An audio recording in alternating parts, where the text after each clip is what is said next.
With Hillary Clinton winning New York last night, the messaging coming out of her campaign has become even more dismissive towards Bernie Sanders and his supporters than what we had been forced to grow accustomed to.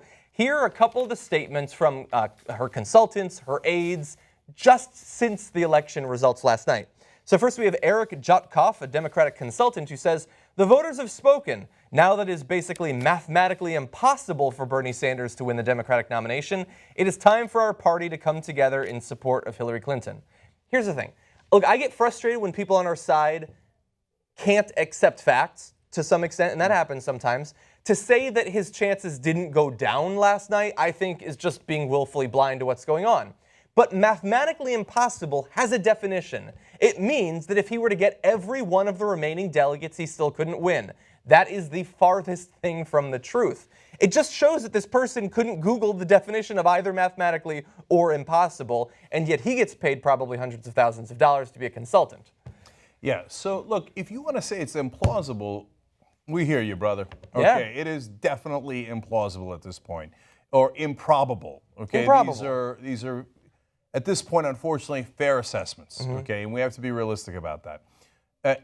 Impossible is a very clear word. Yeah. Hard to argue with what is and is not possible, and it's most certainly possible. But it's not. We're not just talking about like theoretically it's possible, right? No, it's also practically possible. So let me explain one scenario, as I did last night. She gets indicted tomorrow. Okay, all of a sudden, very possible.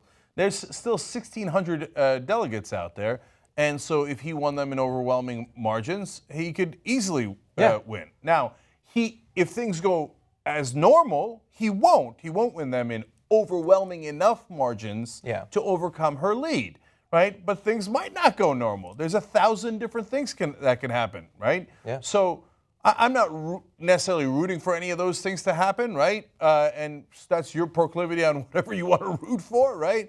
But is this possible? Of course it's possible. Yeah. So to say this is basically to say like, okay, now you had your fun. Yes. Now finally time to bend a knee. Yeah. Okay. Condescension. To the new ruler. Yeah. Condescension's the first gear in this machine now. That's the best we can get. And by the way, when you put basically impossible, that doesn't mean anything. Either it's impossible or it's not impossible. At least I even know that. That's basically a unique position. Basically. Jesus.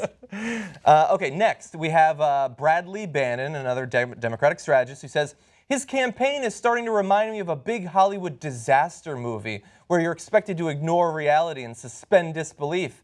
At some point, you can't suspend disbelief anymore. Okay. Jesus Christ. Here's what I need to clarify to Clinton supporters, apparently.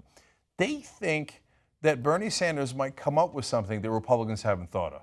They're like, no, tone it down and don't aggressively, fight against Hillary Clinton anymore because you might give the Republican ideas. Really? The Republicans are like, how do we attack Hillary Clinton? How do we attack her? It's been 20 years. We've got nothing. Yeah, we can't come up with anything. Oh, thank God, Bernie. It turns out she takes money from the banks. Yeah. Oh, we didn't know that. And now because of Bernie Sanders, we found out. She gave a speech to who? Goldman Sachs. I didn't know that. Yeah. You know that Ted Cruz's wife worked at Goldman Sachs. They know. They know. They've been a party together. Yes. She might even have those speeches. That's true. Okay. And think about it. He wouldn't release it yet. He'd wait.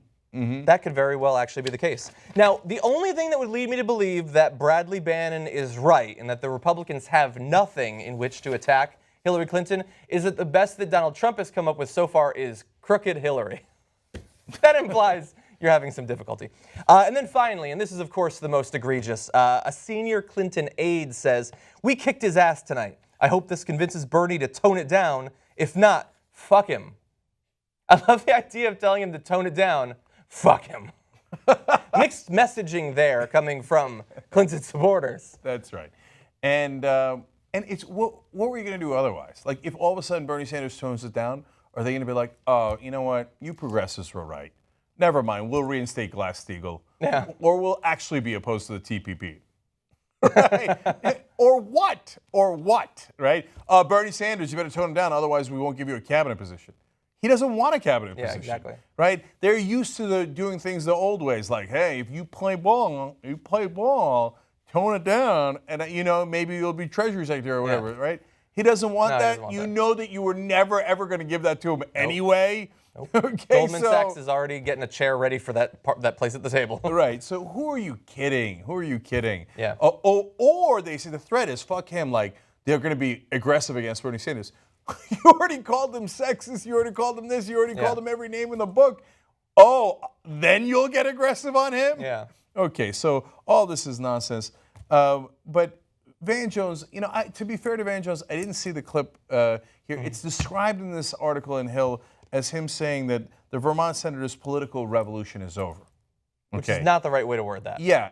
To be fair to him, I didn't see it in context, and I don't know if the Hill has described it correctly. Yeah. If you're saying, hey, his campaign is over, and you're an analyst on CNN, and you're not using the word impossible, okay, that's a fair analysis. I don't mind it. If you're saying the political revolution is over and all of you kids wrap it up, well, then you've misunderstood the situation, right? From what I've seen of him over the course of this campaign, I think it's more likely to be the former than the latter. Okay. He seems to have been fairly level-headed, reasonable. Right. So let's give him the benefit of that on that. And finally, I want to note that when she came in to her victory speech last night, and this is noted as well, it came to Jay-Z's song, quote, Empire State of Mind.